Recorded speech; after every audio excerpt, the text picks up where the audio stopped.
ജ്യോതിഷ കൗൺസിലിംഗ് ചാനലിലേക്ക് നിങ്ങൾക്ക് ഏവർക്കും സ്വാഗതം. ഞാൻ ഗീതാശ്രീ. ഇന്നത്തെ നക്ഷത്ര വിശേഷമാണ് ഞാനിവിടെ പറയുന്നത്. ജൂൺ മാസം 19 വ്യാഴാഴ്ച. മനുഷ്യഗണത്തിൽപ്പെട്ട നക്ഷത്രമാണ്. ഒരു ഒന്നാളാണ്. വിവാഹം മുതലായ ശുഭകർമ്മങ്ങൾക്ക് കൊള്ളാം.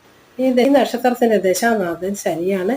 ജനിച്ച സമയത്തിനെ അടിസ്ഥാനപ്പെടുത്തുന്ന ശനിദശ എത്ര കിട്ടിയെന്ന് പറയാൻ പറ്റുകയുള്ളൂ. ദശാകാലങ്ങൾ: ശനി 19, ബുധൻ 17, കേതു 7, ശുക്രൻ 20, ആദിത്യൻ 6, ചന്ദ്രൻ 10, ചൊവ്വ 7, രാഹു 18, വ്യാഴം 16 എന്നിങ്ങനെയാണ്. ഈ നക്ഷത്രം എന്ന് പറയുന്നത് ഉത്രട്ടാതി നക്ഷത്രമാണ്.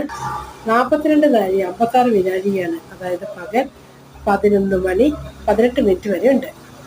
അതിനുശേഷം രേവതി നക്ഷത്രം തുടങ്ങുന്നു. ഈ നക്ഷത്രത്തിൽ മൃത്യു അല്ലെ മരണം സംഭവിച്ചു കഴിഞ്ഞാൽ ദോഷമുണ്ട്. പഞ്ചക ദോഷം, അകന്നാൾ ദോഷമുണ്ട്. പരിഹാര കർമ്മങ്ങൾ ചെയ്യേണ്ടതുണ്ട്. ഓക്കെ.